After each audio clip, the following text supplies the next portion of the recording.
بسم اللہ الرحمن الرحیم. زین للناس حب الشہوات من النساء والبنین والقناطیر المقنطرة من الذهب والفضة والخیل المسومة والانعام والحرث ذلك متاع الحیاة الدنیا واللہ عنده حسن المآب. زین للناس خوبصورت بنا دی گئی لوگوں کے لیے، خوشنما کر دی گئی، پسندیدہ بنا دی گئی لوگوں کے لیے. کیا چیز؟ حب، محبت. محبت خوبصورت بنا دی گئی. کس چیز کی محبت؟ الشہوات، خواہشات کی. خواہشات کی محبت خوبصورت بنا دی گئی لوگوں کے لیے. خواہشوں کی محبت اٹریکٹیو بنا دی گئی. کن کن چیزوں کی خواہشات؟ من النساء، عورتیں، والبنین، اور بیٹے، والقناطیر المقنطرہ، مال کثیر، ڈھیروں مال، من الذهب والفضہ، سونے اور چاندی میں سے، والخیل المسومہ، نشان زدہ گھوڑے یعنی سواریاں، عمدہ سواریاں، والانعام، اور مویشی، والحرث، اور کھیتیاں. کتنی چیزوں کا ذکر ہے؟ گنیے. 7 چیزیں.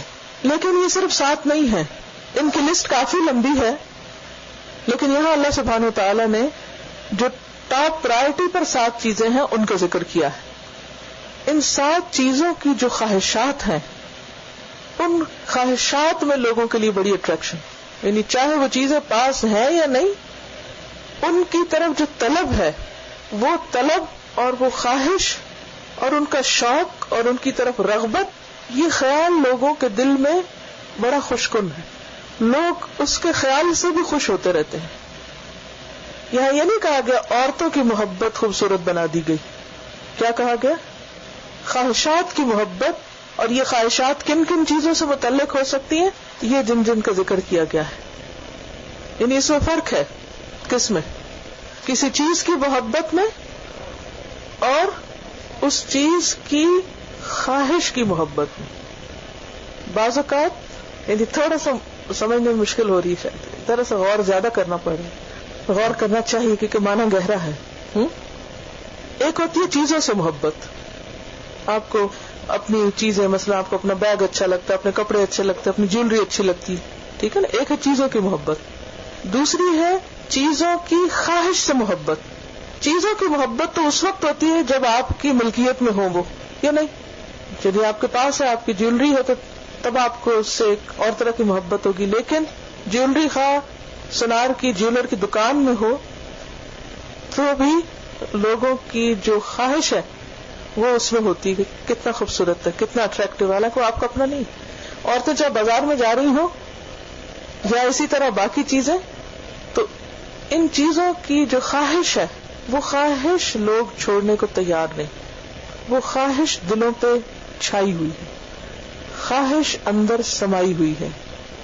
خواہش کو اپنے سے جدا نہیں کر سکتے.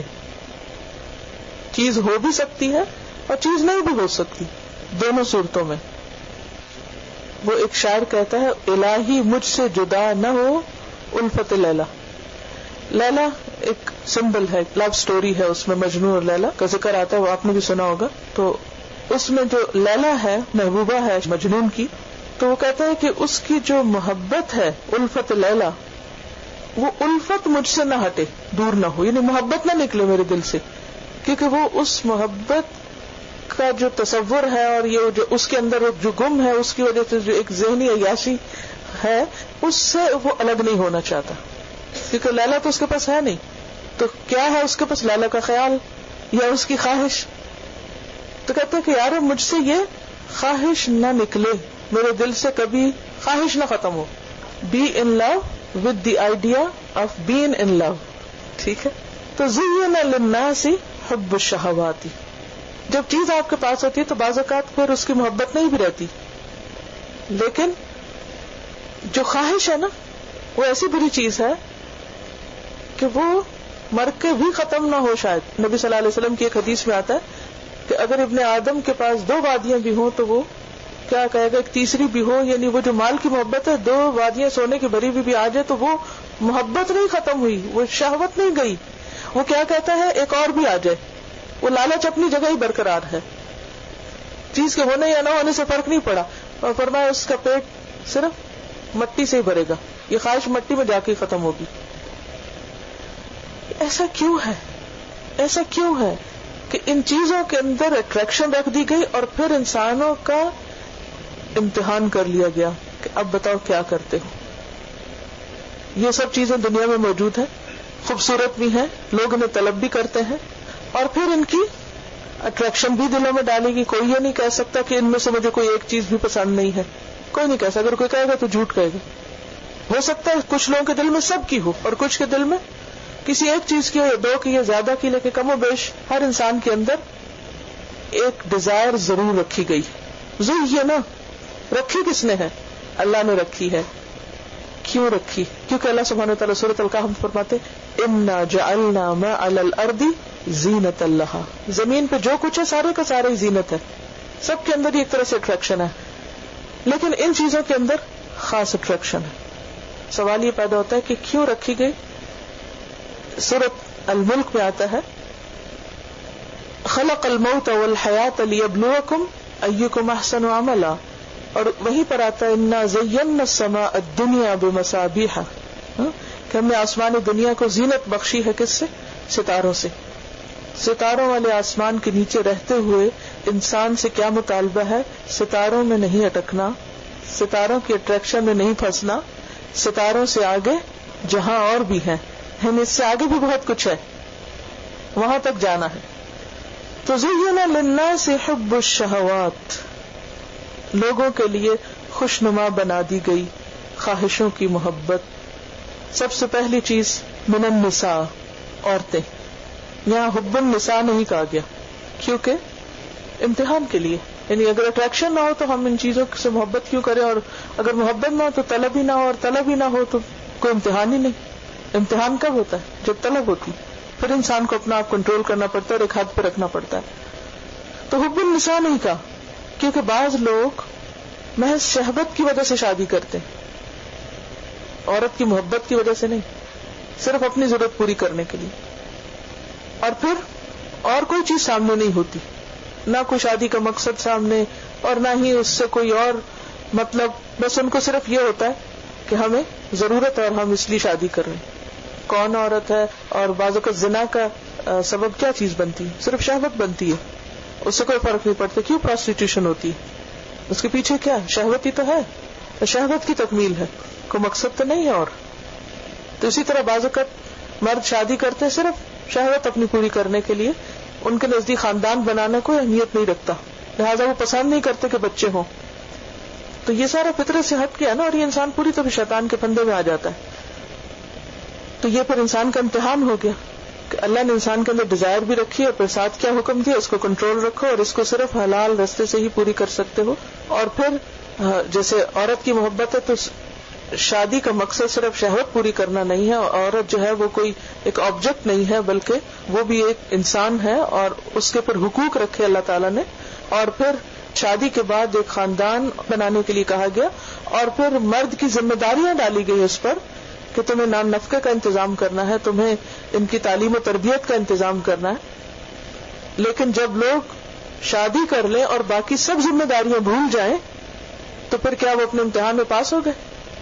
یعنی اس دنیا میں ہم صرف اس لیے نہیں بھیجے گئے کہ اپنی خواہشات کی تکمیل کرتے رہیں.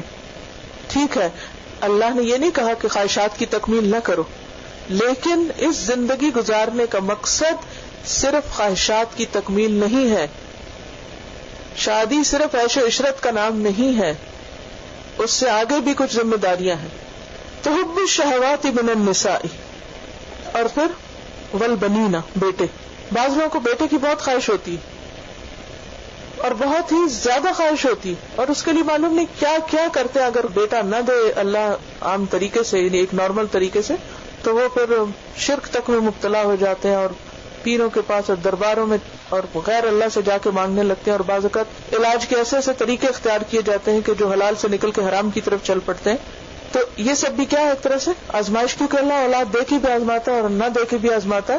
لیکن بعض لوگوں پر یہ شہوت اتنی غالب ہوتی ہے، وہ اس لیے نہیں بیٹا چاہتے کہ وہ نیکی کے کاموں میں ان کا مددگار ہو یا وہ اولاد کی تربیت کریں یا کل کو ان کے لیے صدقہ جاریہ ہو، بلکہ وہ کیا چاہتے ہیں؟ نام، صرف نام، نمائش، کیونکہ اس سے ان کی بڑی عزت ہوگی اور لوگ کہیں گے کہ ہاں اس کے فلاں کے اتنے بیٹے ہیں. اور دور جاہلیت میں، اور آج بھی وہ جاہلیت موجود ہے، اچھے بھلے پڑھے لکھے لوگوں میں موجود ہے. اور اسی کے بارے میں آتا ہے نا کہ اور قرآن مجید میں ہم یہ بھی دیکھتے ہیں کہ بیٹی کی جب خبر ملتی تو کیا کرتے تھے؟ چہرہ سیاہ ہو جاتا تھا. اذا بشر احدهم بالانثى ظل وجهه مسودا وهو كظيم. اور بعض اوقات بیٹا نہ ہو تو عورت ہی کو بلیم کیا جاتا ہے. تو انہیں اس سے کوئی غرض نہیں کہ بیوی کا حق کیا ہے، یا بیوی اور کتنی خدمت کرتی ہے، یہ کتنی باعث تسکین ہے. اگر وہ بیٹا نہیں لائی تو اس کی کوئی عزت نہیں، اور اس کے ساتھ انتہائی بعض اوقات ظلم بھی کیا جاتا ہے. تو یہ کس وجہ سے ہوتا ہے؟ صرف اپنی خواہش کی وجہ سے، اس شہوت کی وجہ سے. اور یہ شہوت کیا ہے؟ دراصل آزمائش، امتحان، کہ انسان اس کو کس حد کے اندر رکھتا ہے. والقناطیر المقنطرہ، ڈھیروں مال، خزانے. بہت سے لوگوں کے اندر مال کی ایسی اٹریکشن ہوتی ہے، یا مال کی جو ڈیزائر ہے وہ ڈیزائر ان پہ ایسی چھائی بھی ہوتی ہے کہ وہ صرف مال کمانے کے پیچھے دوڑتے رہتے ہیں. ایک کے بعد ایک بزنس اپنا بڑھاتے رہتے ہیں. ان کو یہ نہیں ہوتا کہ ہمارے پاس کتنا ہے، نہ انہیں خرچ کرنے کا وقت ہوتا ہے، نہ انہیں کسی کو دینے کا وقت ہوتا ہے، نہ مینج کرنے کا وقت ہوتا ہے، نہ انہیں یہ پتا ہوتا کہ ہے کتنا. یعنی مال کو مینج نہیں کرنا جانتے، نہ مال کو صحیح جگہ استعمال کرتے، نہ کرنے کا طریقہ پتا، اور نہ ہی ان کی کوئی پرائرٹی ہے کہ یہ کما لیا تو اسے کہاں لگانا ہے یا اس کا حساب ہونا ہے. پیچھے کیا ہے اصل میں؟ کیوں بھاگے پھرتے ہیں؟ کیا ہے پیچھے؟ ہوس. وہ ہوس ہے، وہ شہوت ہے. تو اس کی اٹریکشن ان کے دلوں میں ہے. اب اس کی وجہ سے وہ حلال حرام بھولے ہوئے، جائز ناجائز کو بھولے ہوئے. اور قرآن پاک میں اللہ سبحانہ وتعالی واضح طور پہ فرماتے کہ انما اموالکم و اولادکم فتنہ، تمہارے مال اور تمہاری اولاد کیا ہے؟ فتنہ ہے، آزمائش ہے. والقناطیر المقنطرۃ من الذهب، خصوصاً سونا، والفضة اور چاندی. باقی بھی دھاتیں ہیں قیمتی، جیسے پلاٹینم ہے، یا اس کے علاوہ لوہے کی بھی بڑی ویلیو اپنی جگہ. لیکن لوہے اور پلاٹینم اور دیگر ساری دھاتوں کی بنسبت کس دھات سے زیادہ دلچسپی ہے لوگوں کو؟ یہ کس میں اٹریکشن زیادہ ہے، یہ کس کی خواہش زیادہ ہے؟ اور وہ سونا چاندی. والخیل المسومۃ، یعنی برانڈڈ فائن ہارسز، گھوڑے. اور یہ سمبل ہے سواریوں سے. اور گھوڑا جو ہے وہ صرف اس دور میں نہیں، ہر دور میں اس کی ویلیو رہی ہے. نبی صلی اللہ علیہ وسلم کی ایک حدیث میں آتا ہے الخیل معقود فی نواسیہ الخیر الی یوم القیامہ، بخاری کی روایت ہے کہ گھوڑے کی پیشانی سے خیر باندھ دی گئی ہے قیامت تک کے لیے. یعنی ہمیشہ ہمیشہ کے لیے گھوڑا کارآمد فائدہ مند چیز ہے. اور اب دیکھیے کہ اونٹ اور بکری اور گائے اور بھینس اور چیتے اور شیر کی نسبت لوگوں کے اندر شہوت اگر کسی چیز کی ہو سکتی ہے تو وہ کیا ہے؟ گھوڑے.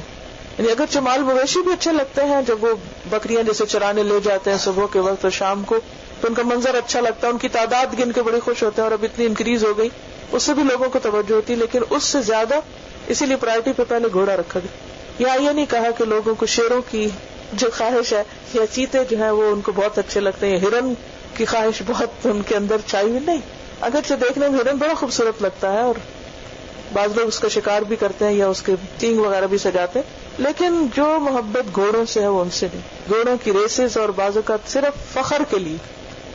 اور آج کے دور میں اگر گاڑیاں آپ دیکھیں تو اس میں بھی آپ دیکھ سکتے ہیں کہ برانڈڈ کار اور زیادہ بڑی کار اور اعلیٰ درجے کی یہ ساری چیزیں جو ہیں، بعض لوگوں کو کار سواری کے لیے نہیں چاہیے ہوتی، صرف شو کے لیے، دکھاوے کے لیے. اور اس میں بھی آپ دیکھیں کہ لوگوں کے پاس اپنے پاس جیسی بھی کار ہو، لیکن ہر سڑک پہ جاتی ہوئی کار کے پیچھے ایک دو ضرور دیکھیں گے کون سا ماڈل ہے اور کیا ہے. یعنی وہ جو ایک اٹریکشن ہے. اس کے مقابلے میں اگر کوئی بس وغیرہ جا رہی ہو یا کوئی اور ایسی چیز یا ٹرین جا رہی ہو تو اس کے اوپر، حتیٰ کہ ہوائی جہاز پہ بھی ایسی توجہ کو نہیں کرتا کہ اچھا کون سی کمپنی کا جا رہا ہے. نہیں، ساری نظر کس پہ ہوتی ہے؟ روزمرہ کی سواریوں پہ، گاڑیوں. بعض گھوڑے اتنے مہنگے ہوتے ہیں کہ $100,000 تک ان کی قیمت جاتی، اور لوگ ایک نہیں کئی ایک رکھتے ہیں. اور وہ اس لیے نہیں ہوتے کہ انہیں 10 پہ سواری کرنی ہے، وہ صرف نمود و نمائش، اور وہ صرف ایک جو خواہش ہے یا وہ جو اٹریکشن ہے ان چیزوں کے ہونے کی، اس سے مجبور ہے. خواہشات کے گھوڑے پہ سوار ہیں. اور نمبر پلیٹس کا تو آپ کو معلوم ہے کہ بعض اوقات ملینز میں قیمت چلی جاتی کسی ایک نمبر پلیٹ کی. تو مسومہ یعنی جو برانڈڈ اور سٹیمپڈ اور نشان زدہ ان کی ویلیو اور زیادہ ہوتی ہے عام گھوڑوں کی نسبت. والانعام اور مویشی جانور. اور عربوں کے ہاں خاص طور پر سرخ اونٹ جو تھے وہ بہت قیمتی تھے. نبی صلی اللہ علیہ وسلم نے حضرت علی رضی اللہ تعالیٰ عنہ کو جب خیبر والوں کی طرف بھیجا تو آپ نے فرمایا تمہارے ذریعے کسی ایک شخص کو ہدایت مل جائے تو وہ تمہارے لیے 100 سرخ قیمتی اونٹوں سے بہتر. عربوں کے ہاں خصوصی طور پر اونٹوں کی محبت جو ہے وہ جانی پہچانی چیز تھی. والحرث اور کھیتیاں. اور اس میں بھی آپ دیکھیں کہ لوگوں کو کس بات پہ فخر ہوتا ہے کہ کتنی لینڈ ہے کسی کے پاس. جو لینڈ اونرز ہیں وہ کس میں کمپیٹ کرتے رہتے ہیں, وہ کس لیے زمینیں خریدتے چلے جاتے ہیں, یہ کس لیے ایک کے بعد ایک مکان خریدتے چلے جاتے ہیں, کیا بڑھانے کے لیے, شان و شوکت. وہ صرف ڈیزائر ہے, رہنا تھوڑی ہے ان میں. یا کھیتیاں جو ہے وہ سب کھا تھوڑی لیں گے, یا ضرورت نہیں ہے سب, مگر اس کے باوجود صرف ایک شو آف کرنے کی یا جو اس سے اٹریکشن اور ایک نمود و نمائش ہے وہ چیز لوگوں کے اندر چھائی ہوئی ہے.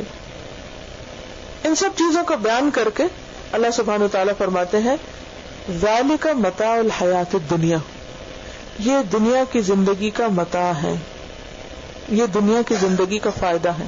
اور متاع کس کو کہتے ہیں؟ وقتی فائدہ, تھوڑا فائدہ, یعنی دنیا کی اٹریکشن ہے, یعنی حقیق دنیا کے چند روزہ زندگی کے فائدے ہیں.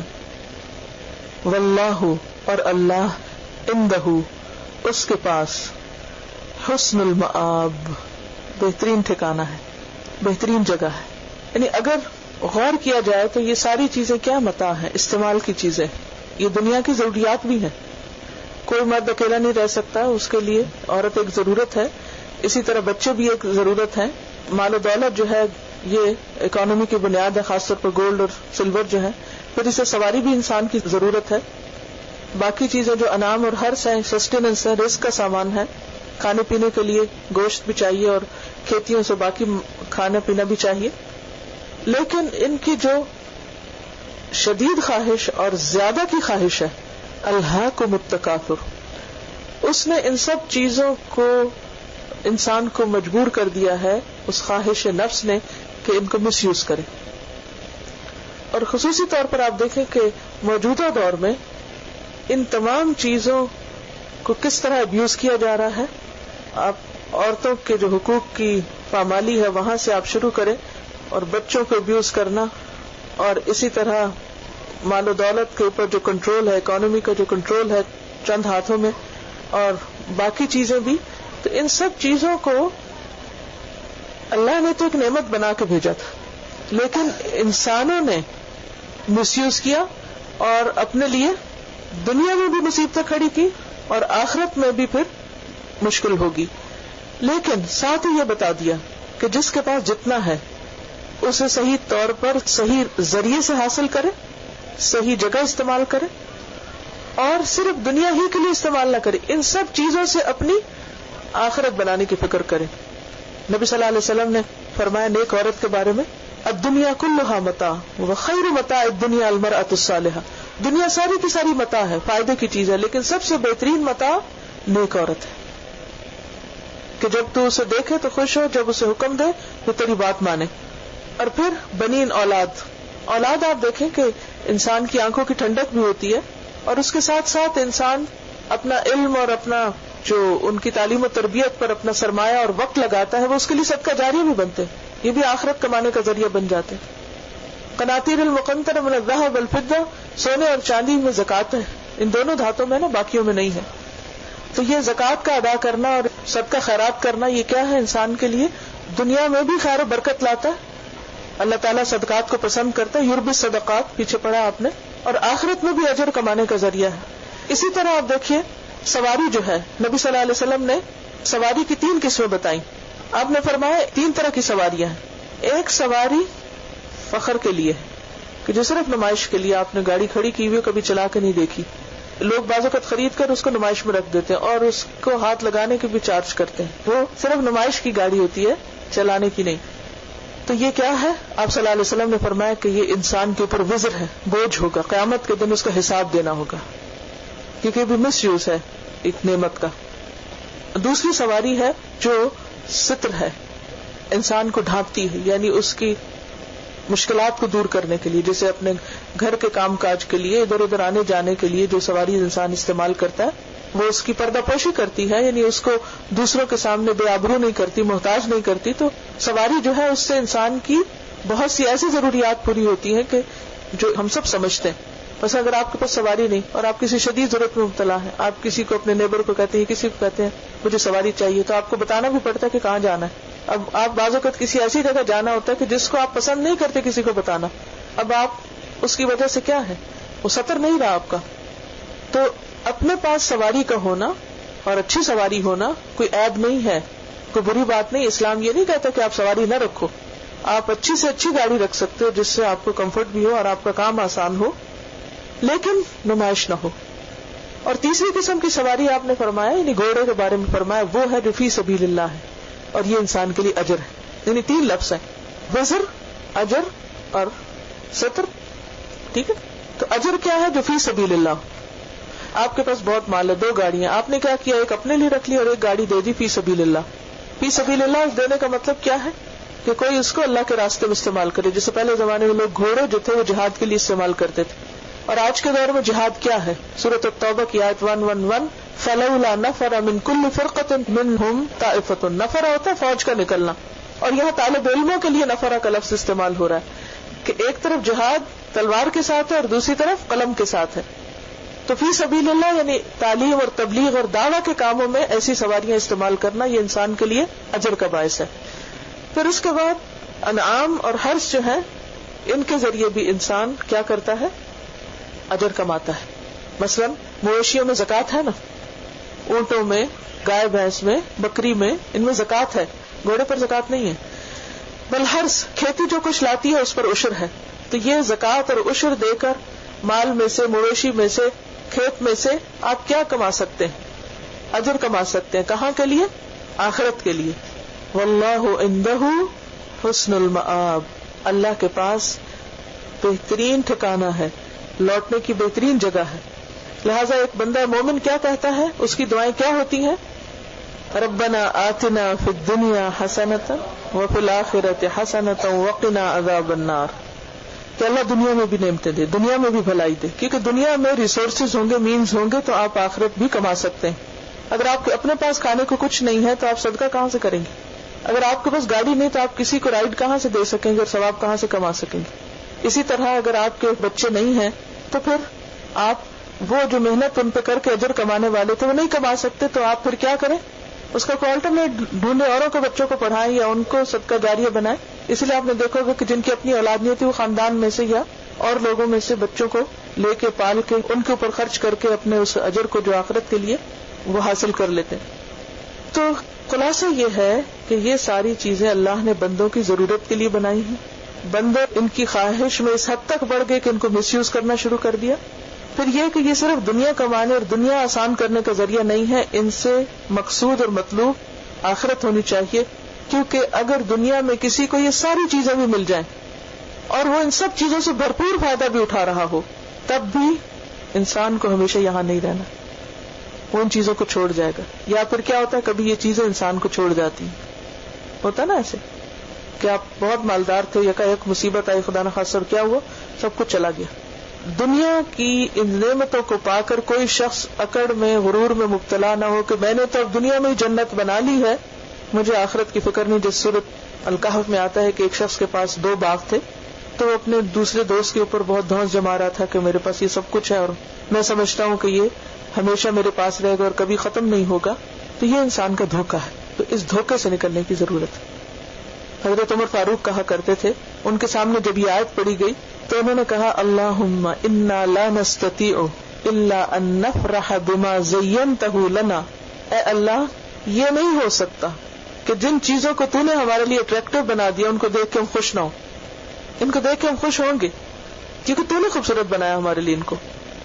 لیکن ساتھ کیا دعا کرتے تھے، اللہم انی اسألک ان انفقہ فی حقہ. اے اللہ، میں تجھ سے سوال کرتا ہوں کہ میں ان چیزوں کو ان کے حق کے ساتھ خرچ کروں، یعنی جو ان کا حق ہے، جہاں انہیں جیسے استعمال کرنا چاہیے ویسے کروں، اور میں ان کا حق ادا کرنے والا بنوں. کیونکہ آپ دیکھیے ان سب چیزوں کا حق ہے، بیوی کا حق ہے، بچوں کا حق ہے، مال و دولت میں حق ہے، سونے چاندی میں، ان فی المال لحق سوی الزکوٰۃ.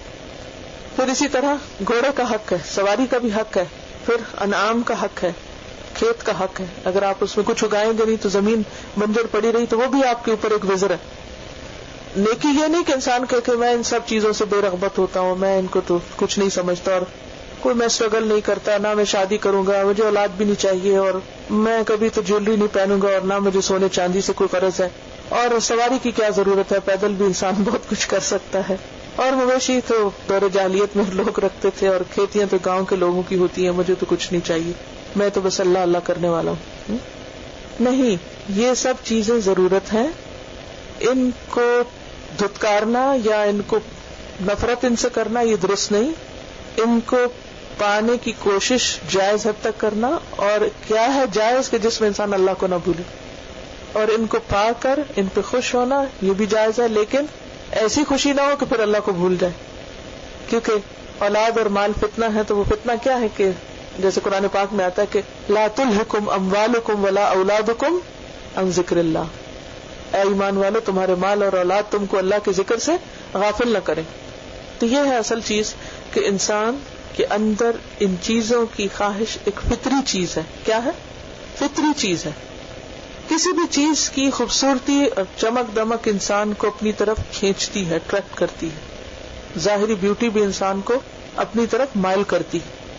جب انسان اٹریکٹ ہوتا ہے، متاثر ہوتا ہے، ان چیزوں سے انفلوئنس ہوتا ہے، تو اس میں انسان کو امتحان شروع ہو جاتا ہے کہ انسان اپنے آپ کو روک رکھے، اپنی باگیں کھینچ لے، کنٹرول کرے، صرف اسی حد تک جائے جہاں وہ اللہ کی محبت سے آگے نہ ہو چیزیں، اور اللہ کی اطاعت سے غافل نہ ہو، اور ان کی ظاہری چیزوں کی مروبیت اور ان سے امپریس ایسا نہ ہو کہ پھر وہ آخرت کو بھول جائے. یہ نہ ہو. اور اس کے لیے کیا ضروری، کیسے کرے گا کہ جہاں ان کا ظاہری اور اٹریکٹو پہلو دیکھ رہا ہے، وہاں اس کے ساتھ ساتھ اس کا ذرا دوسرا پہلو بھی دیکھ لے. اور وہ دوسرا پہلو کیا ہے کہ یہ ساری چیزیں جہاں نعمت ہے، راحت ہے، آرام ہے، خوشی کا سبب ہے، وہاں آزمائش بھی ہے. نبی صلی اللہ علیہ وسلم فرمائے کہ میں نے مردوں کے لیے عورت سے بڑھ کے کوئی فتنہ نہیں چھوڑا. مال کو کیا کہا؟ میری امت کا سب سے بڑا فتنہ مال ہے. اسی طرح باقی چیزیں بھی، ان سب کے بارے میں کچھ نہ کچھ ایسی چیز آتی ہے. تو بات یہ ہے کہ اگر دنیا ہمیں اپنی طرف کھینچے تو ہمیں کیا کرنا ہے؟ اپنے آپ کو کھینچ کر اللہ کی طرف لے جانا ہے. تو یہ ایک وار ہے کھینچنے کی. دنیا کی طرف کھینچتی ہے ہم کو اپنی طرف، اور ہمیں اپنے آپ کو کھینچنا ہے کس طرف؟ اللہ کی طرف. یہ ہے کرنے کا کام. اسی کا نام جہاد ہے، اور یہ موت تک ہوتا ہے. قل کہہ دیجئے اُنبئکم، کیا میں تم کو بتاؤں؟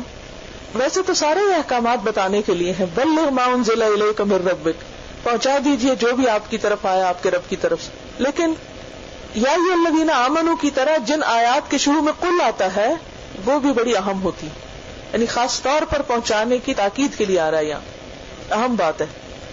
اُنبئکم سوالیہ انداز ہے، خوبصورت تعلیم کا انداز ہے یہ، کہ بجائے صرف انفارمیشن دینے کے سوال کر کے سوچ زندہ کی جائے اور دوسرے کو سوچنے پر مجبور کیا جائے، اور اسے فیصلہ کرنے کے لیے چھوڑ دیا جائے کہ تم ڈیسائیڈ کرو. What do you want? اُنبئکم، کیا میں بتاؤں تم کو؟ شل آئی انفارم یو؟ معلوم کرنا چاہتے ہیں یا نہیں چاہتے؟ قل اُنبئکم بخیر من ذالکم، اس سے بہتر چیزیں بھی ہیں. یعنی لوگ سمجھتے this is end of the world. اگر بہت سارا بینک بیلنس ہے اور ڈھیروں مال ہے اور بہت سی سواریاں اور یہ سب کچھ ہے تو بس اب ہمیں کسی کی پرواہ نہیں، کسی کی ضرورت نہیں. جتنا زیادہ کسی کے پاس ہوتا اتنا مغرور اور بے نیاز ہوتا جاتا ہے، اور لوگوں کو انسان نہیں سمجھتا پھر، اور اپنے خون کے رشتوں کو بھول جاتا ہے، قریب نہیں پٹکنے دیتا، کیونکہ آخرت کو بھول جاتا ہے نا، یہ فتنے میں مبتلا ہو جاتا ہے. تو اللہ تعالیٰ فرماتے ہیں اے پیغمبر محمد صلی اللہ علیہ وسلم، آپ انہیں کہیے کیا میں تم کو بتاؤں؟ کیا بخیر من ذالکم، اس سے بھی زیادہ اچھی چیزیں، یعنی ساری اٹریکٹیو چیزیں جو ٹاپ موسٹ پہ ہیں ان کو بتا کے کیا فرمائے اس سے بھی اچھا چاہیے. اب جن کو حب الشہوات ہے ان کو تو ضرور چاہیے. فرمایا للذین اتقوا، ان لوگوں کے لیے جو ڈرتے ہوں. قرآن پاک میں تقوی کا لفظ دو معنوں میں آتا ہے. ایک ہے اللہ کا ڈر اور اللہ کی محبت، اور اللہ کے ڈر سے غلط کام چھوڑنا اور اللہ کی محبت میں اللہ کی اطاعت کرنا. اور دوسرے آگ سے بچنے کے لیے آتا ہے. فاتقوا النار پیچھے آپ پڑھ چکے. تو للذین اتقوا، اب یہاں اتقوا کے بعد یہ نہیں بتایا کہ کس چیز سے بچتے، کس چیز سے ڈرتے. دونوں ہی ہو سکتے، وہ لوگ جو اللہ سے ڈرتے اور وہ لوگ جو برے انجام سے ڈرتے. عند ربہم، ان کے رب کے پاس کیا ہے؟ جنات، باغات ہیں، جنتیں ہیں. اب یہاں آپ دیکھیے کہ اگر لفظی وضاحت آپ کو یاد ہو، وہ نبئکم میں نبأ ان کیا تھا؟ اہم خبر، امپورٹنٹ نیوز، اہم خبر. جب اہم خبر ہے تو غور کرنا ہے، توجہ سے سننا ہے. جب آپ کبھی خبریں سن رہے ہوتے ہیں وہ کہتے ہیں کہ ابھی بہت اہم خبر آ رہی، تو آپ کیا کرتے ہیں؟ سب کچھ چھوڑ کے اور دھیان کرتے ہیں. Breaking news. بریکنگ نیوز یہ ہے کہ جو لوگ دنیا میں یہ مال متاع رکھ کے ڈرتے ہوئے اللہ سے اور برے انجام سے خوف کھا کر ان چیزوں کو مس یوز نہیں کرتے، صحیح جگہ ہو اس کے حق میں استعمال کرتے ہیں، ان کے لیے ان کے رب کے پاس، امیجن کریں کہاں؟ رب کے پاس. یعنی ایک ہے خالی جنت اور ایک ہے رب کے پاس، یعنی مقرب ہیں. یہ ساری چیزیں اللہ کے قرب کا ذریعہ بھی بنتی ہیں. نیک بیوی اللہ کے رستے میں بہترین مددگار ہو سکتی. نیک اولاد، بعض اوقات انسان کی اپنی اتنی نیکیاں نہیں ہوتی جتنی اولاد کی ہوتی ہے، اور وہ اولاد کی نیکیوں کی وجہ سے ماں باپ کے درجے اور بڑھ جاتے ہیں. مال خرچ کرنے والے حضرت عثمان نے جب ایک جنگ کے موقع پر خرچ کیا تھا تو آپ ان سکھوں کو اچھال ہوئے، فرمایا آج کے بعد عثمان جو بھی کرے اسے نقصان نہیں ہوگا. اور باقی چیزیں بھی، ان میں سے ایک ایک چیز آخرت کو بنانے اور سنوارنے والی، اگر انسان اس کو صحیح استعمال کرے اللہ کی مرضی کے مطابق. تو جو ایسا کرے ان کے درجے بہت بلند ہوں گے، حتیٰ کہ وہ اپنے رب کے قریب جنت پائیں گے. تو قریبی جنت کون سی ہے؟ جس کا چھت عرش الرحمان ہے، فردوس. عند ربہم جنات، باغ ہیں، باغات ہیں. کیونکہ جنت جو ہے نا وہ صرف ایک باغ کا نام نہیں ہے، کئی قسم کی جنت ہے، اور جنت کے بھی پھر درجے ہیں، لیولز ہیں. اور اس میں علماء نے مختلف آراء ظاہر کی. ایک حدیث میں آتے 100 درجے، اور ایک درجے اور دوسرے درجے میں 500 سال کا فرق ہے، یعنی مسافت کا، 500 سال کی مسافت کا فرق. اور پھر حضرت عائشہ کہتی ہیں کہ حافظ قرآن کو قیامت کے دن کہا جائے گا کہ ہر آیت پڑھتا جا اور اوپر چڑھتا جا، اور تیرا آخری درجہ جو ہے وہ وہاں ہے جہاں آخری آیت ختم ہوگی. تو وہ کہتی ہیں کہ جنت میں اتنے ہی درجے ہیں جتنی قرآن کی آیات ہیں، 6666. تو ان لوگوں کے لیے کیا ہے؟ اپنے رب کے پاس کی جنتیں ہیں.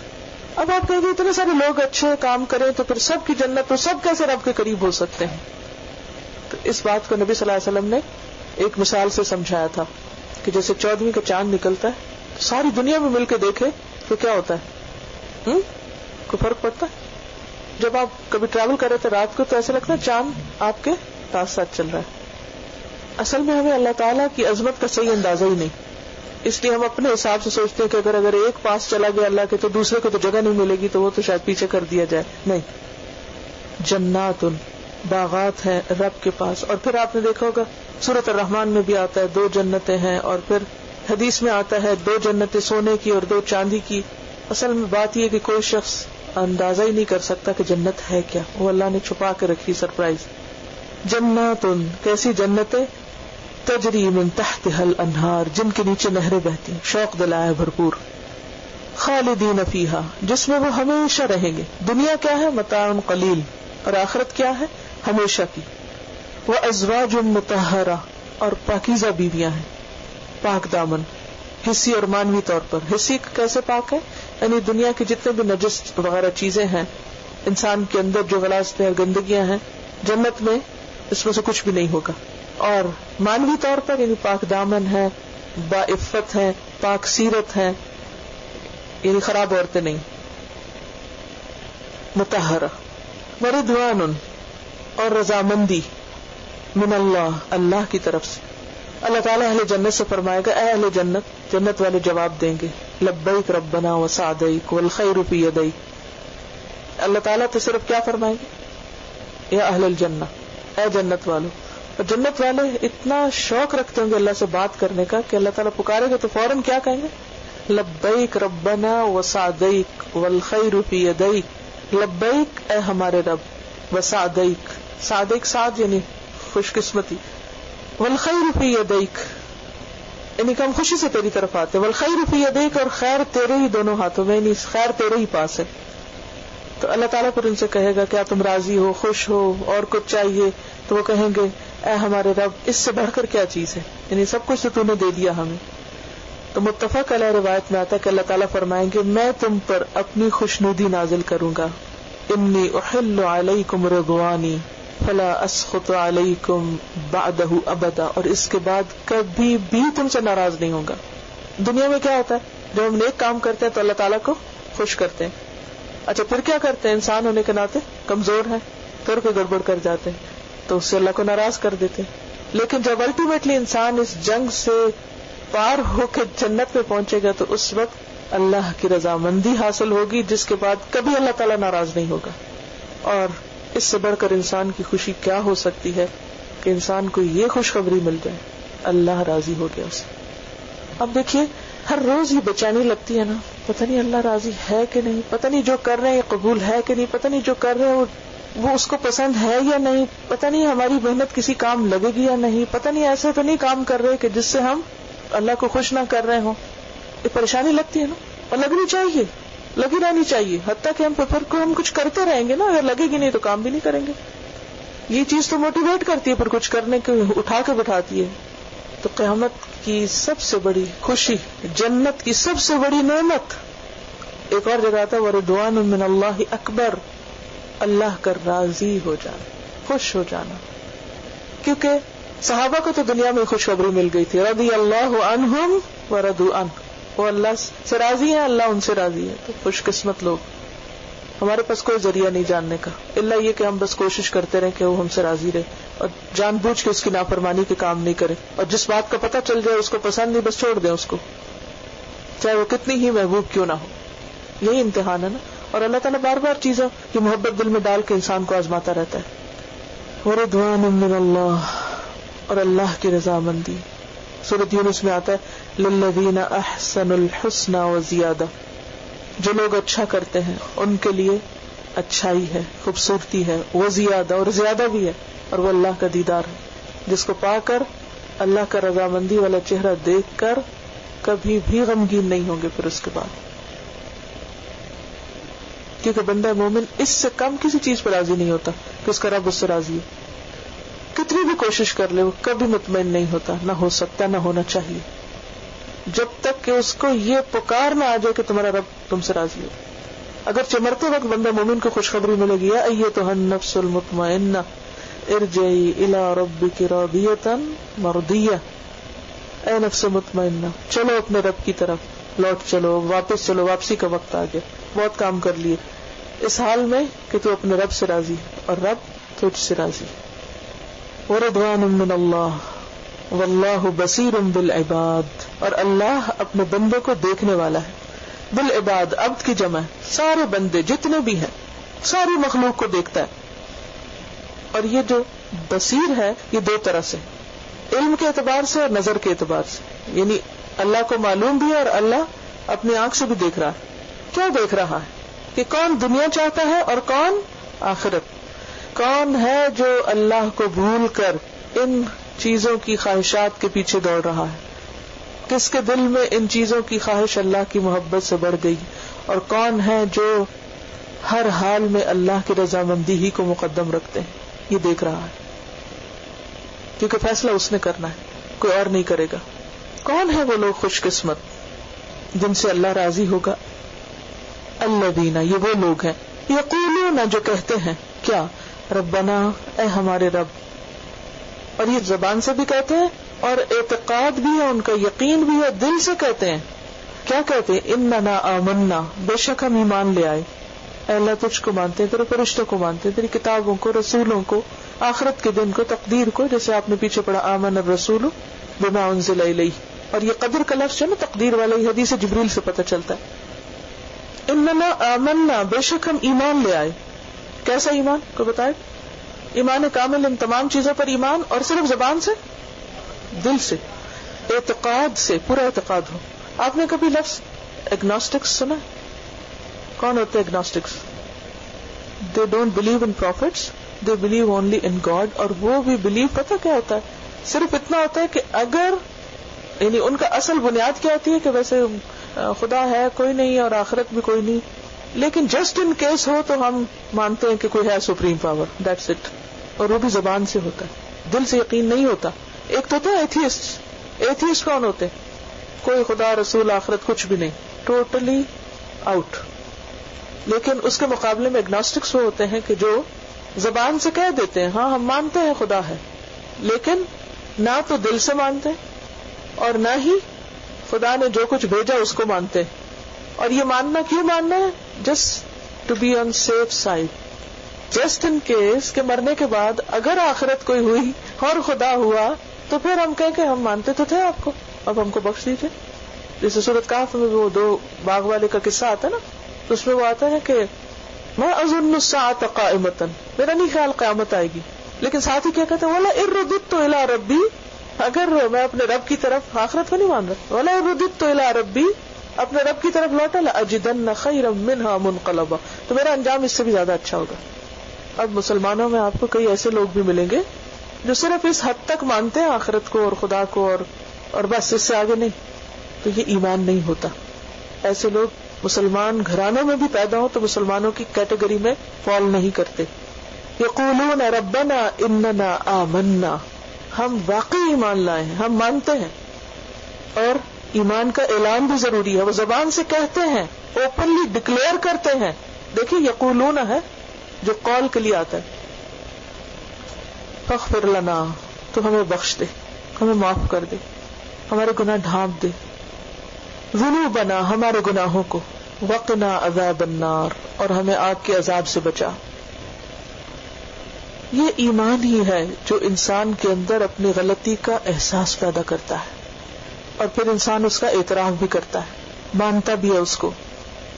اور اگر کوئی یہ کہے کہ اے رب میں تجھ پر ایمان لایا ہوں, تو بڑا غفور رحیم ہے, اور ویسے میں تو بہت ہی اچھا انسان ہو گیا ہوں جب سے میں ایمان لایا ہوں, اور میری تو کوئی غلطیاں نہیں ہیں, بس میں تیری رحم کی درخواست کرتا, تو یہ درست بات نہ ہوگی.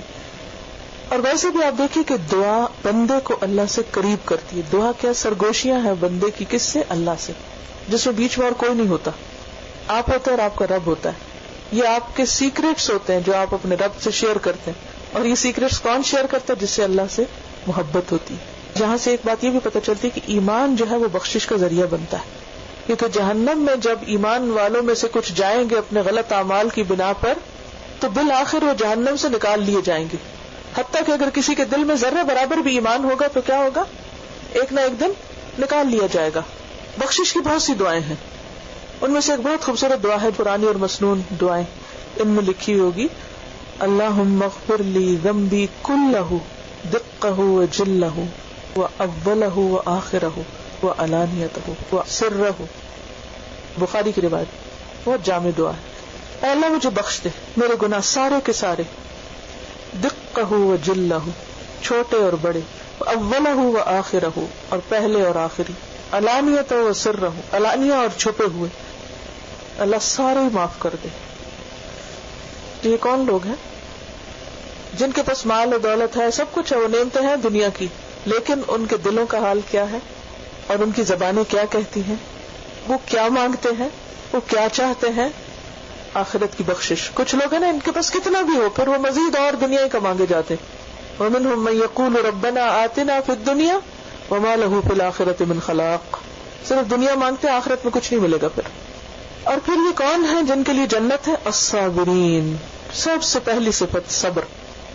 اور صبر 3 طرح کا ہوتا ہے, اطاعت پر صبر, معصیت پر یعنی گناہ نہ کرنے پر, اور تیسرا ہے تکلیفوں پہ صبر.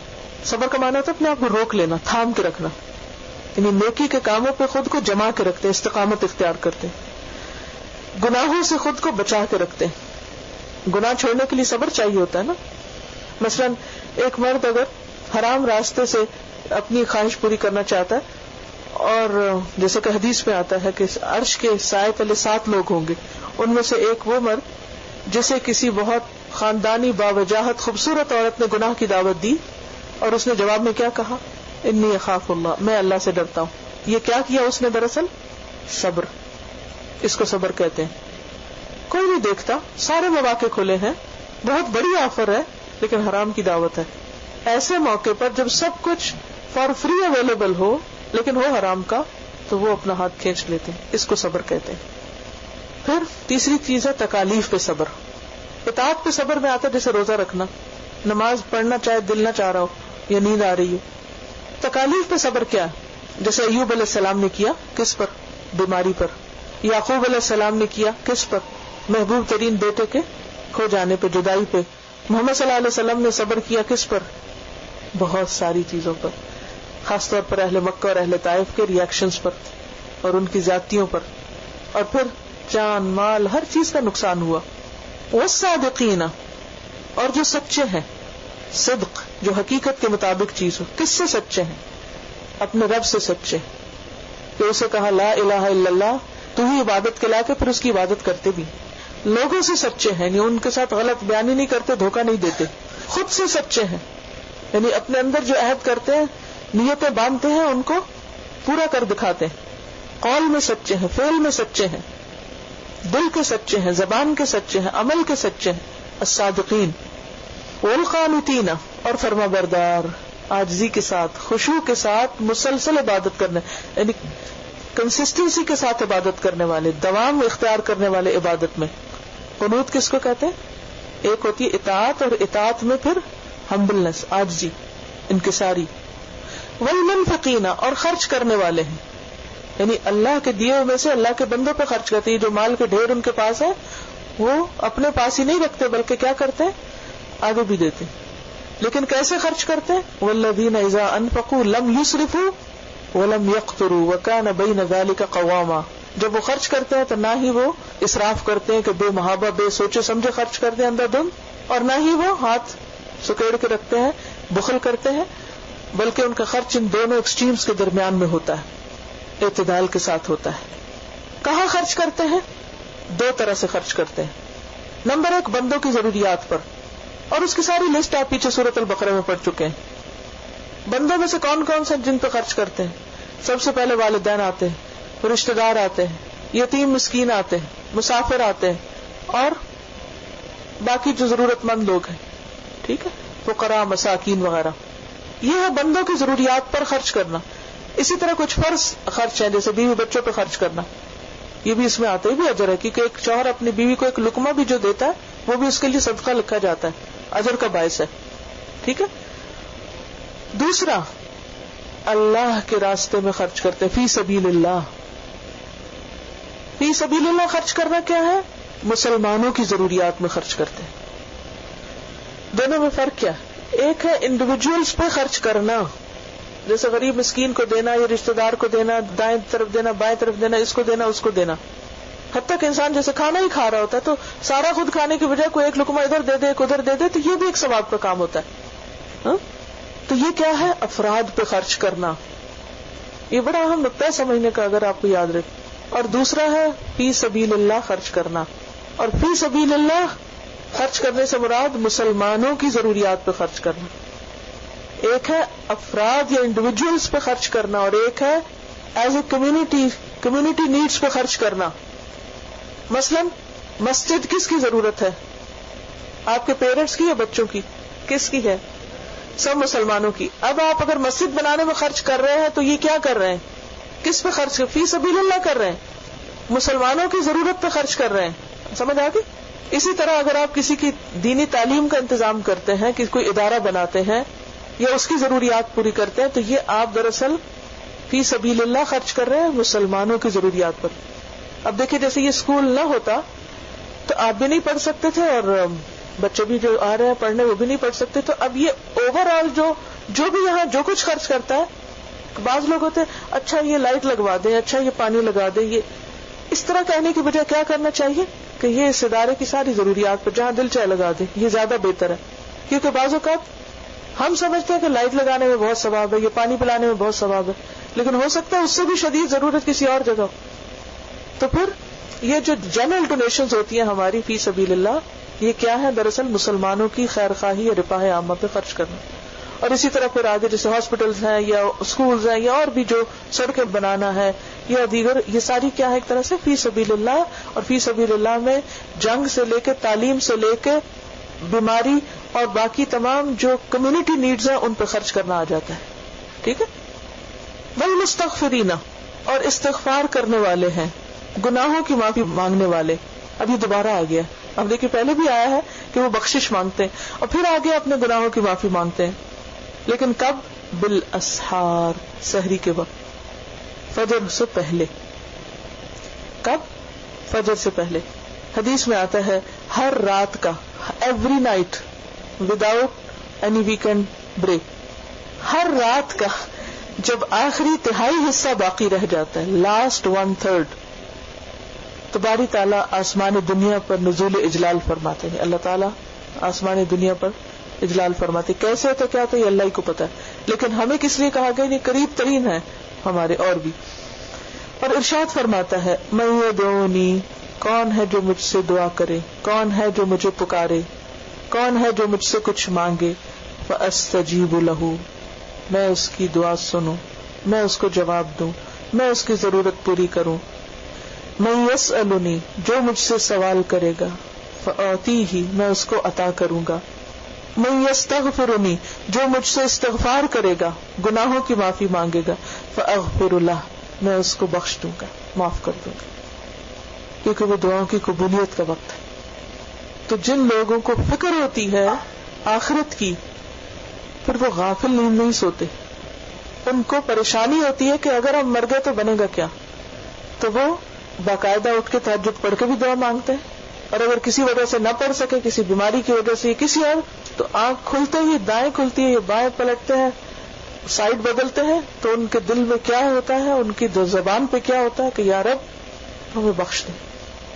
یہ اتنی پریشانی بخشش کی کس کو ہوتی ہے؟ استغفار اور گناہوں کی معافی صرف وہ مانگتا ہے جس سے احساس ہو، جسے احساس ہو کہ میں غلط ہوں، میں نے غلطی کر سکتا ہوں، میرے اندر غلطیاں ہیں، میری خطائیں ہیں، جس کو ہر وقت اپنی غلطیاں نظر آئیں. لیکن ہماری اکثریت کو صرف دوسروں کی غلطیاں نظر آتی ہیں، ہے نا؟ اچھا جب دوسروں کی آتی ہے تو رویہ کیا ہوتا ہے بتائیں گے؟ کیا رویہ ہوتا ہے جب ہمیں دوسروں کی غلطیاں زیادہ نظر آتی ہیں؟ ایک تو جلن کڑن، مسلسل نیگیٹیوٹی، اپنے آپ کو کھائے جاتے ہیں، الجھتے ہیں، غمگین رہتے ہیں، پریشان ہوتے ہیں، حالات پھر ٹھیک نہیں ہوتے، وہ اپنی جگہ ہی خرابیاں کرتے ہی رہتے ہیں. اگر ہم کرتے تو اوروں کو بھی حق ہے نا کرنے کا، ان کو بھی کرنے دے. اور ایک دوسرا رویہ ہے اپنی غلطیاں دیکھنے کا. للذین اتقوا، کون ہے جو اوروں کے عیب تلاش کرنے کے پیچھے نہیں رہتے اور ہر وقت دماغ میں یہ نہیں سوچتے رہتے فلاں نے کیا کیا، فلاں نے میرے ساتھ بڑی زیادتی کی، اس کی بڑی غلطی ہے. ان کو سارا وقت یہی فکر لگی رہتی ہے جو میں کر رہا ہوں اس کا کیا بنے گا، میرا کیا بنے گا، میری غلطیوں کی معافی ہو جائے کسی طرح. ایسے لوگوں کے لیے کیا ہے؟ آخرت میں جنت اور اپنے رب کے پاس جنت اور رب کا قرب اور جنت کی نعمتیں اور بہت سے باغ اور ہر طرح کی خوشیاں. اب آپ دیکھیے اوور آل پکچر کیا بنی آپ کے ذہن میں کہ آپ اس دنیا میں رہ رہے ہیں اور ان میں چاروں طرف یہ نعمتیں پھیلی ہیں جن کا وہاں ذکر کیا گیا ہے، اور ہم ان کو حاصل کرنے کے لیے اسٹرگل بھی کر رہے ہیں. اور اس کے ساتھ ساتھ ہم اور کیا کر رہے ہیں؟ صابرین، صادقین، قانتین، منفقین، مستغفرین بھی ہیں. تو ایک وہ ہے جو صرف دنیا میں کھو گئے، ان چیزوں کو مانگا چاہا اور انہی کی محبت میں گرفتار اور ختم، بھول گئے سب خدا رسول آخرت. اور دوسرے کیا ہے؟ جو ان چیزوں کو ضرورت کی حد تک لے کے لگژریز میں نہیں جاتے، اپنی ضروریات پوری کرتے اور زیادہ ان کی توجہ کہاں رہتی ہے؟ آخرت کی طرف. یہی کامیاب ہونے والے ہیں. اب ہمارے لیے چوائس ہے، ہم جو چاہیں کریں. قل انبئکم، اگر چاہیں تو بتا دیتے ہیں اور اللہ نے بتا دیا. اب آگے کیا کرنا ہے وہ آپ خود دیکھ لیجئے. شہد اللہ، اللہ نے گواہی دی. کس بات کی؟ انہ لا الہ الا ہو، کہ اس کے سوا کوئی الہ نہیں. یعنی توحید کا پیغام اور توحید کی بات ایسی بات ہے جس پر اللہ خود گواہ ہے. انہ لا الہ الا ہو. اور کون گواہی دیتا؟ والملائکہ، فرشتے بھی گواہی دیتے ہیں. کس بات کی؟ لا الہ الا ہو، کہ اللہ ایک ہے. وَأُولُو الْعِلْمِ، اور علم والے بھی گواہی دیتے ہیں. کون سے علم والے؟ فزکس اور بایولوجی پڑھنے والے؟ جی، بعض اوقات وہ بھی دے دیتے ہیں. جب انہیں کوئی ایسی چیز نظر آتی ہے تو بے اختیار پکار اٹھتے ہیں. لیکن یہاں مراد وہ ہیں جن کو اللہ کی معرفت ہے، جو پہچان گئے ہیں اللہ کی قدرت کو، حق کی پہچان رکھتے ہیں. یہ سب گواہی دیتے ہیں کس بات پر؟ قائما بالقسط، کہ وہ انصاف پر قائم ہے. اس کائنات کا رب اس کائنات کا الہ عدل کو پسند کرتا ہے. اور اگر ہم دیکھیں تو ہر چیز میں وہ عدل نظر آتا ہے. دین کے جتنے بھی احکامات ہیں، نماز، روزے، حج، زکوٰۃ سے لے کر، ان سب کے اندر اعتدال ہے. کوئی ایسا حکم نہیں دیا گیا جو بندوں پہ ظلم ہو. 5 وقت کی نماز ظلم ہے، 1 رمضان کے روزے ظلم ہے، مال میں سے 2.5% نکالنا ظلم ہے، زندگی میں 1 دفعہ حج کرنا ظلم ہے. نہیں، عدل، انصاف. تو اس نے جو بھی حکم دیے ہیں وہ کیا ہے؟ انصاف پر مبنی. اسی طرح دین اور شریعت کے علاوہ کائنات میں جو کچھ ہو رہا ہے وہ بھی عدل پر مبنی. ستارے، سیارے، ہر چیز جو اپنا کام کر رہی ہے، ان سب کے اندر انصاف ہے. للشمس ينبغي لها ان تدرك القمر. سورج کیا نہیں کر سکتا کہ چاند کو جا پکڑے. کوئی ظلم نہیں ہے ان کے بیچ میں. اس نے ہر ایک کو اپنی جگہ پہ رکھا ہے عدل کے ساتھ. ہر ایک اپنی اپنی لمٹ پہ ہے. ٹھیک ہے.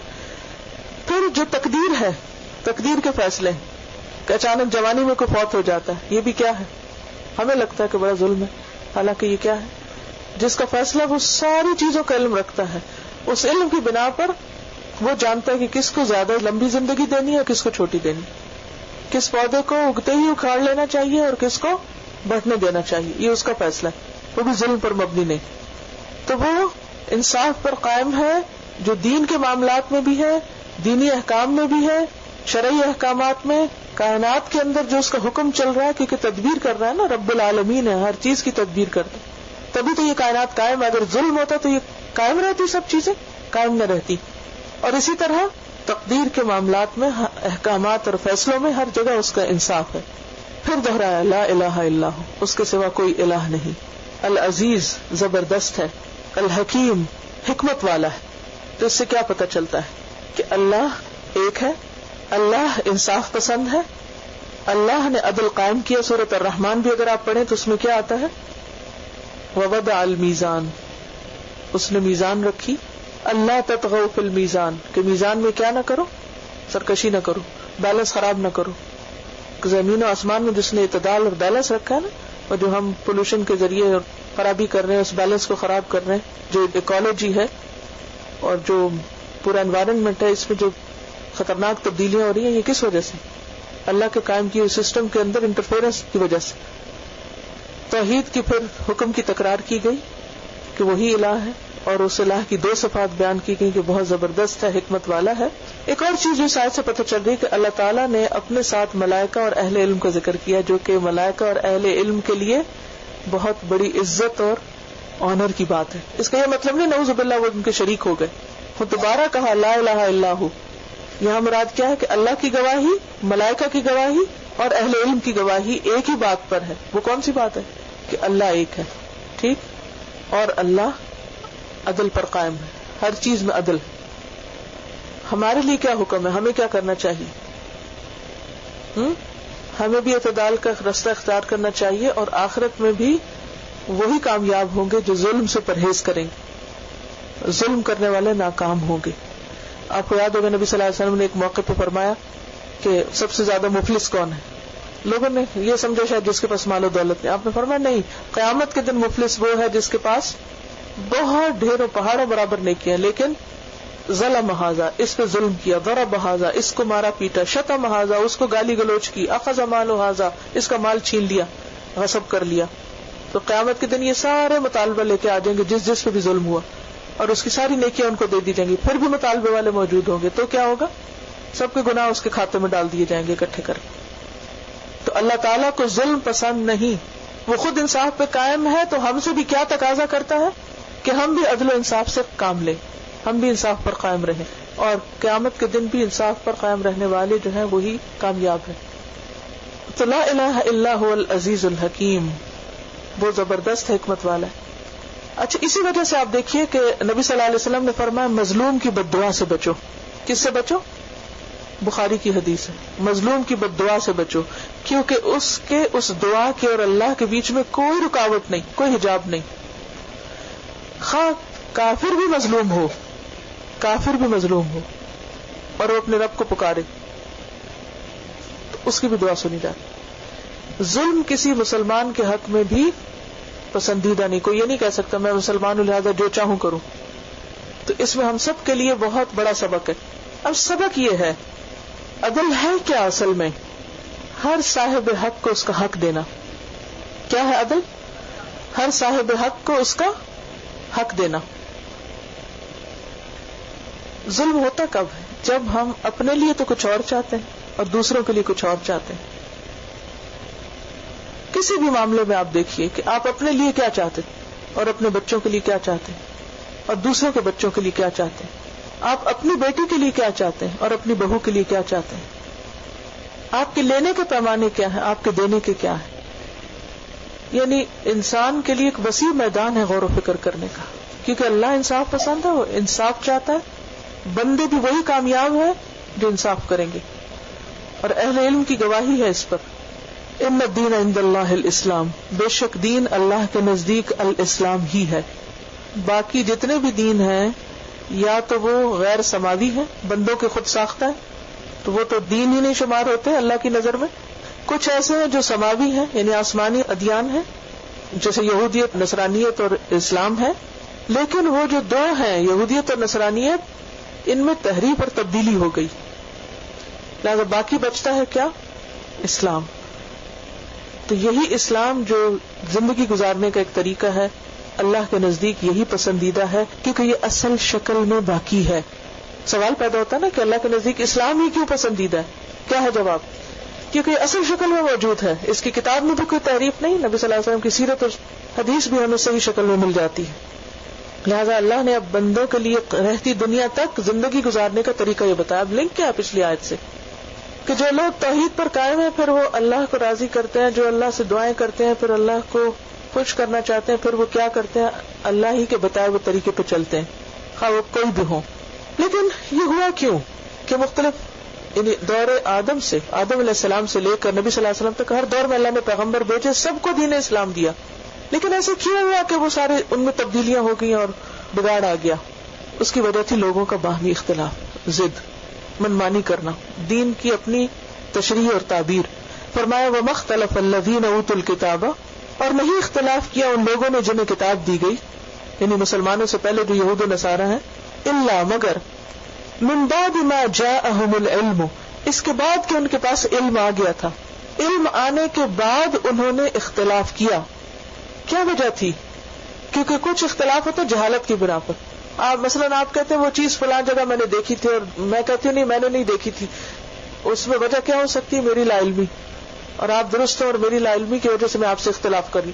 لیکن یہاں لا علمی نہیں ہے، اختلاف کی وجہ علم ہے.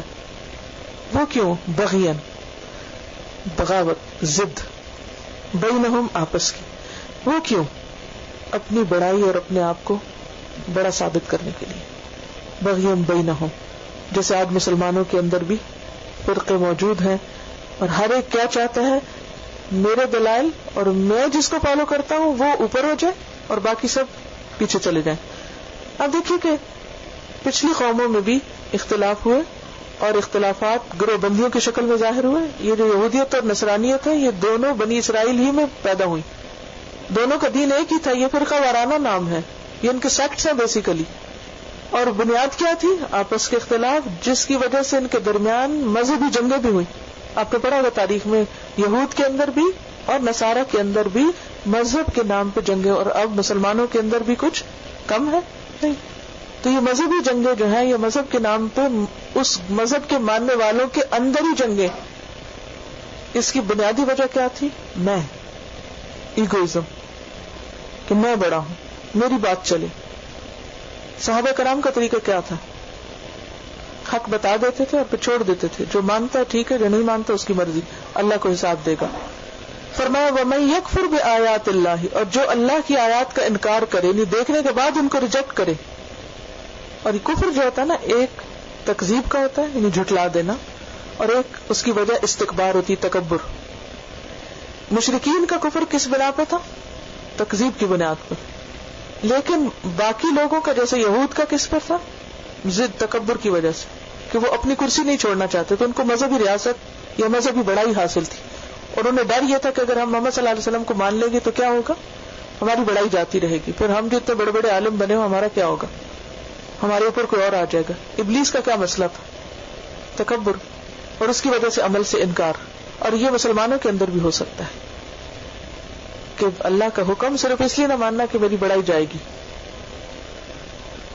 وَمَن يَكْفُرْ بِآيَاتِ اللَّهِ، اور جو اللہ کی آیات یعنی سری ظاہری چیزیں دیکھ کر پھر انکار کرے تو وہ کہیں بھاگ کے نہیں جا سکتا. فَإِنَّ اللَّهَ سَرِيعُ الْحِسَابِ، بے شک اللہ جلد حساب لینے والا ہے.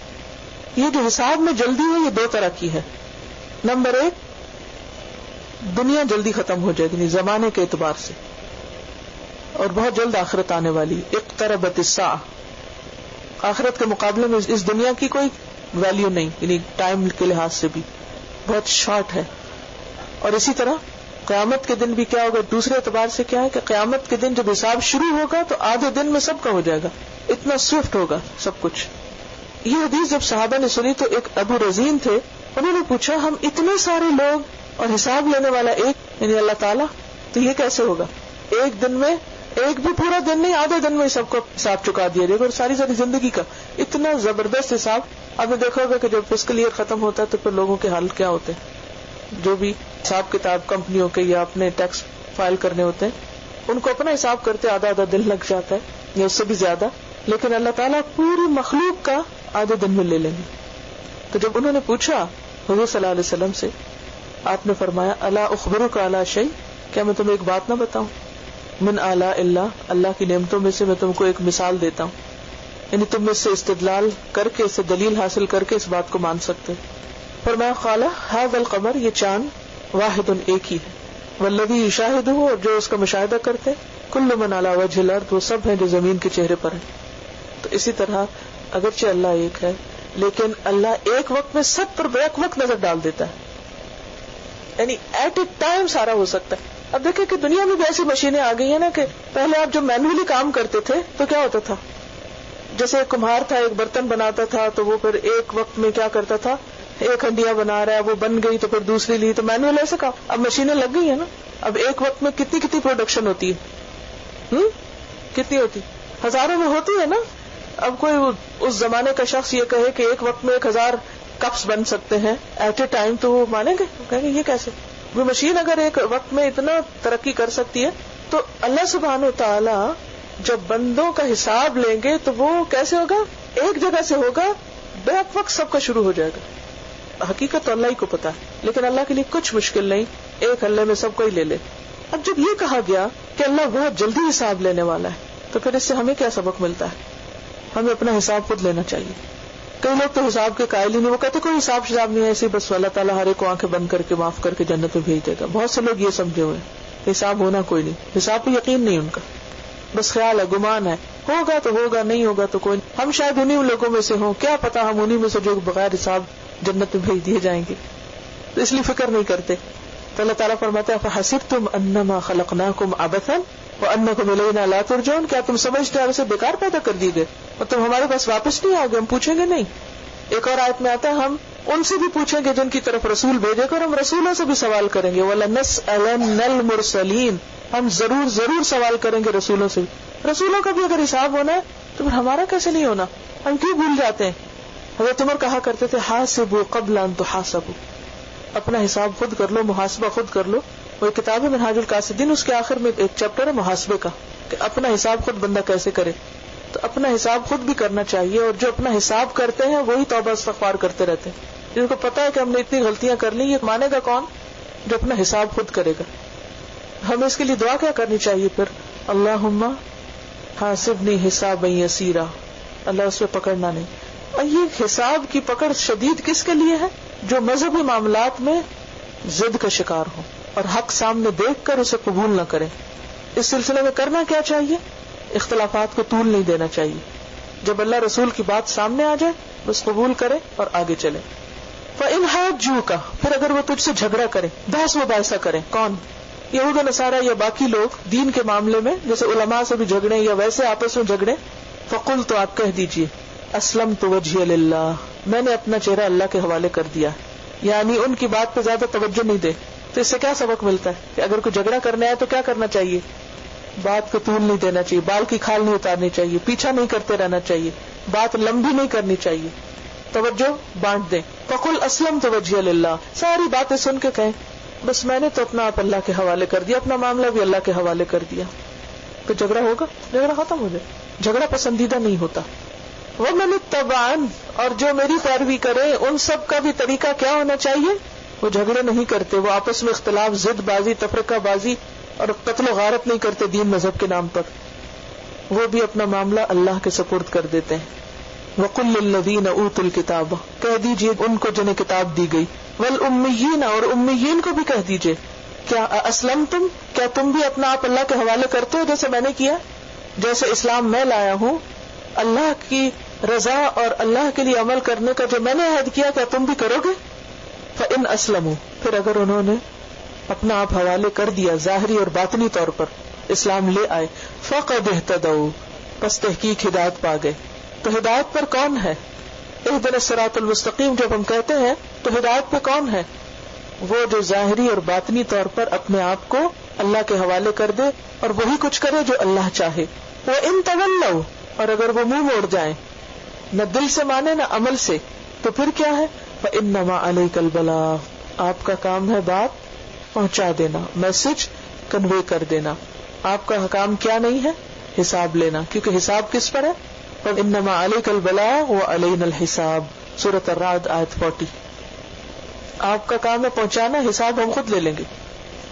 فَذَكِّرْ إِنَّمَا أَنْتَ مُذَكِّرٌ لَسْتَ عَلَيْهِمْ بِمُسَيْطِرٍ، اور اسی سورت کے آخر میں آتا ہے ثُمَّ إِنَّ إِلَيْنَا إِيَابَهُمْ ثُمَّ إِنَّ عَلَيْنَا حِسَابَهُمْ.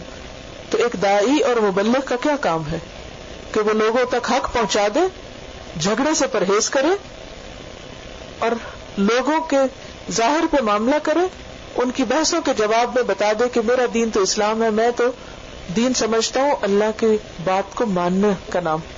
فضول قسم کے اختلافی مسئلوں میں پڑنا کوئی عقل بندی کی بات نہیں. یعنی داعی دعوت تو دے سکتا ہے، ہدایت نہیں دے سکتا. ہدایت کون دیتا ہے؟ اللہ دیتا ہے.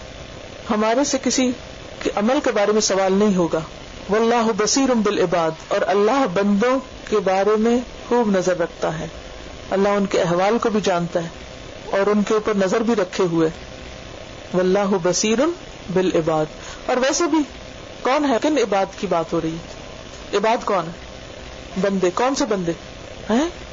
واللہ بصیر بالعباد. صرف اللہ چند لوگوں کو دیکھتا ہے؟ نہیں، سارے بندے. ایک ایک بندے کے اوپر نظر ہے، جب سے جو پیدا ہوئے قیامت تک سب پہ اللہ کی نظر ہے. اسی طرح تو حساب ہوگا جو ابھی میں نے آپ سے ذکر کیا. سورۃ مریم آیت 93 میں آتا ہے ان کل من فی السماوات والارض الا آتی الرحمن عبدا. آسمانوں اور زمین میں جو بھی ہیں سارے کے سارے رحمان کے پاس کیا بن کے آئیں گے؟ بندے. ان میں کون کون شامل ہیں؟ پیغمبر، ملائکہ، نیک لوگ، عام لوگ، بد لوگ، مرد، عورتیں، بچے، بوڑھے، سب اس کے بندے ہیں. الہ صرف وہ خود ہے، کوئی اس کا مد مقابل نہیں. تو خلاصہ کیا آیت کا؟ کرنا کیا چاہیے جب لوگ جھگڑا کریں آپ سے؟ کیا آپ سے کبھی کسی نے جھگڑا کیا دین کے معاملے میں؟ کسی نے کہا کہ یہ سود کیوں حرام ہے؟ کبھی کسی نے کہا حجاب کیوں ضروری ہے؟ کہتے ہیں نا. اب آپ کو طریقہ اللہ نے بتا دیا کہ جب تجھ سے کوئی جھگڑا کرنے آئے تو تم نے جواب کیا دینا ہے؟ کیا دینا ہے؟ فقل اسلمت وجہی للہ، میں اللہ کا حکم مان رہا ہوں، مجھے نہیں پتا اتنی باتوں کا، مجھے اللہ کا ایک حکم پتا چل گیا ہے. اسلمت وجہی للہ، میں نے اپنا آپ، وجہ کہتے چہرے کو، چہرے میں آنکھیں، کان، دماغ سبھی کچھ آ جاتا ہے. میں نے اپنی عقل، اپنی نگاہ، اپنی سب کچھ اللہ کی پسند کے مطابق کر لی. جو بات سمجھ آتی ہے ٹھیک، جو نہیں آتی تب بھی جو میرا رب چاہتا ہے میں وہ کرتا ہوں. اور وجہ جو ہے نا، یہ نیت کے لیے بھی آتا ہے اور توجہ کے لیے بھی، کہ میں تو اللہ کی طرف متوجہ ہو گیا ہوں، میں اللہ والا بن گیا ہوں، اس لیے یہ سب کر رہا ہوں. مجھے نہیں دلیل معلوم، میں نے پڑھا اور میں کر رہا ہوں. سمعنا وأطعنا، میں نے سنا ہے کہ یہ کرنا ہے، نماز پڑھنی ہے، میں پڑھ رہا ہوں. کوئی آپ کے اوپر بحث کرے، ایکسٹریمسٹ کہے، کچھ کہے، یہ آپ کا جواب ہے. یہ اتنی آیت لکھ کے کہیں چپکا لیجئے تاکہ بھولے نہیں. جب بھی کوئی جھگڑا کرنے آئے کہ یہ کیوں کر رہی ہوں، یہ نہیں کرو، تو کیا کہیں؟ میں اس لیے کر رہی ہوں، اس لیے کر رہی ہوں، اس لیے کر رہی ہوں، اس لیے. آپ جتنی باتیں کریں گے اس کے جواب میں وہ 10 باتیں اور آ جائیں گی، پھر آپ اس کا جواب دیں گے، پھر اور آ جائیں گی، اور آپ کو اپنا عمل بھول جائے گا اور ایک اتنا فتنہ فساد پھیل جائے گا، شاید اور لوگ بھی انوالو ہو جائیں اور آپ کہیں کبھی نہیں رہیں گے. یہ کس کو کہا جا رہا ہے؟ اللہ کے رسول صلی اللہ علیہ وسلم کو. کیا آپ صلی اللہ علیہ وسلم جھگڑا کرتے تھے؟ آپ جھگڑالو نہیں تھے. جب کوئی جھگڑا کرے آپ سے دین کے معاملے میں، فقل اسلمت وجہی للہ، اور اگر آپ اوروں کو بھی ساتھ لے کے چل رہے ہیں. جیسے مثلا میں آپ کو پڑھا رہی ہوں, اگر مجھ سے کوئی آ کے کہے تو میں یہ کہوں گا کہ میں اور میرے جتنے بھی ساتھی ہیں ہم سارے اپنے آپ کو اللہ کے حوالے کیا, ہمارا اور کوئی مقصد نہیں سوائے اللہ کو راضی کرنے کے. اور پھر آپ دوسروں کو کیا میسج دیں؟ قل للذین اوتوا الکتاب, باقی تمام ادیان والوں کو, سب لوگوں کو دین کی دعوت دیں. ہمارا یہ طریقہ, تم بھی ادھر آ جاؤ. اب وہ لوگوں نے ایکسٹریمسٹ کی جو تعریف کی ہوئی ہے کہ وہ جو اپنی رائے کو دوسروں پہ مسلط کرے, وہ دعویٰ کے کام کو کیا کہتے ہیں کہ یہ اپنی رائے دوسروں پہ مسلط کرتے ہیں. یہ بات نہیں ہے. اللہ نے جتنی ہم پر نعمتیں کی ہیں وہ ڈیزرو کرتا ہے کہ ہم اس کی عبادت کریں. اس کو ضرورت نہیں ہے ہماری عبادت کی, لیکن وہ کیا کرتا ہے؟ ڈیزرو. لہذا ہم سب کو کیا کرنا چاہیے؟ اپنے آپ کو کس کے حوالے کرنا چاہیے, کس کی طرح متوجہ ہونا چاہیے, کس کی خوشی کے لیے سب کچھ کرنا چاہیے؟ اللہ کی. تو سب کو کیا کہیں؟ سب کو پوچھ لیں, ان پڑھ لوگوں کو بھی اور پڑھے لکھے. اوتل کتاب کون ہے؟ انٹلیکچوئلز. اور امیین کون ہے؟ ان پڑھ جاہل. سب کو کیا کہیں؟ اسلم تم بھی مانو گے, مزہ چکھو گے اسلام کا. فإن اسلموا فقد اهتدوا, مان جائے تو ہدایت پہ. وإن تولوا, نہیں مانتے جانے دو. فإنما عليك البلاغ, تمہارا کام کیا؟ کنوے دا میسج. واللہ بصیر بالعباد, وہ منہ موڑ کے جانے والوں کو بھی دیکھ رہا ہے اور عمل کرنے والوں کو بھی. آپ کا کام ہے بتا دینا اور جھگڑوں سے پرہیز کرنا, پریشانی کی ضرورت نہیں. اب آگے کیا ہوگا؟ ان الذین یکفرون بآیات اللہ, جو اللہ کی آیات کا انکار کرتے ہیں, کفر کرتے ہیں. ویقتلون النبیین بغیر حق, اور نبیوں کو ناحق قتل کرتے ہیں. یعنی اب کیا ہوتا ہے, لوگ صرف یہ نہیں کرتے کہ آپ ان کو میسج پہنچائیں تو وہ آمنا و صدق نہ کہیں. وہ نمبر 1 انکار کرتے ہیں, نمبر 2 بتانے والے کو بھی قتل کر دیتے ہیں. اچھا تم کون ہو ہمیں بتانے والے؟ اور یہ کرنا کیا ہے؟ ناحق زیادتی. وَيَقْتُلُونَ الَّذِينَ يَأْمُرُونَ بِالْقِسْطِ مِنَ النَّاسِ, اور لوگوں میں سے جو انصاف یعنی نیکی کا حکم دیتا ہے اس کو بھی قتل کر دیتے ہیں. ایسا ہوتا ہے نا, کتنے ہی اسکالرز اور کتنے ہی دین کی طرف بلانے والے ناحق مارے گئے کہ ان کا قصور کچھ نہیں تھا. ایسا کرنے والوں کے ساتھ کیا ہے؟ فَبَشِّرْهُمْ بِعَذَابٍ أَلِيمٍ, انہیں دردناک عذاب کی بشارت دے دو. بنی اسرائیل کے بارے میں آتا ہے کہ انہوں نے 43 پیغمبروں کو ایک دن میں قتل کر دیا. عیسیٰ علیہ السلام کو حکومت کے ساتھ مل کے ساز باز کر کے سولی پر چڑھانے کی کوشش کی.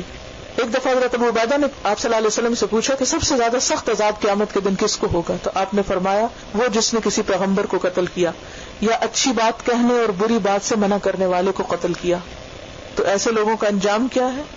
دردناک عذاب. اور کہا انہیں خوشخبری دے دو. یہ خوشخبری تو یہ خوشخبری ہے عذاب.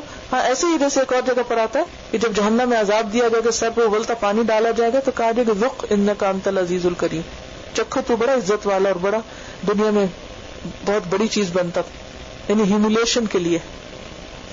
اولئک الذین, یہ وہ لوگ ہیں حبطت اعمالہم فی الدنیا والآخرہ, ان کے اعمال دنیا اور آخرت میں ضائع ہو گئے. حبطت کا معنی ہوتا ہے کسی چیز کا چلے جانا, ضائع ہو جانا, زوال ہو جانا. یعنی دنیا میں بھی ان کی نیکیوں کا بدلہ ان کو نہیں ملے گا, والآخرت, اور آخرت میں بھی. وما لهم من ناصرین, اور ان کے لیے وہاں کوئی مددگار نہیں ہوگا. دنیا میں تو بعض اوقات ایسا ہوتا ہے نا کہ اللہ کا انکار کرنے والے, اللہ کے نبیوں کو قتل کرنے والے آپس میں ایک دوسرے کے ساتھ گینگ بن جاتے ہیں, مدد کرتے ہیں. لیکن آخرت میں وہ جو دوست ہیں وہ بھی ان کے دشمن بن جائیں گے اور ان کے سارے اعمال ہوا کر دیے جائیں گے. جو کوئی نیکیاں بھی انہوں نے کی, سورۃ الفرقان 23 میں آتا ہے وَقَدِمْنَا إِلَىٰ مَا عَمِلُوا مِنْ عَمَلٍ فَجَعَلْنَاهُ هَبَاءً مَنْثُورًا, جو بھی عمل وہ لائیں گے اس سب کو ہم راکھ بنا کے اڑا دیں گے, بکھیر دیں گے, کچھ بھی نہیں باقی بچے گا. تو خلاصہ یہ ہے کہ انسان دنیا کی نعمتوں میں رہتے ہوئے اللہ کی طرف متوجہ رہے, خود بھی اچھے کام کرے, دوسروں سے بھی کہے, خود اپنی غلطیوں پر نظر رکھے, استغفار کرتا رہے. وآخر دعوانا الحمد للہ رب العالمین. سبحانک اللہم وبحمدک نشہد ان لا الہ الا انت نستغفرک ونتوب الیک. السلام علیکم ورحمۃ اللہ وبرکاتہ.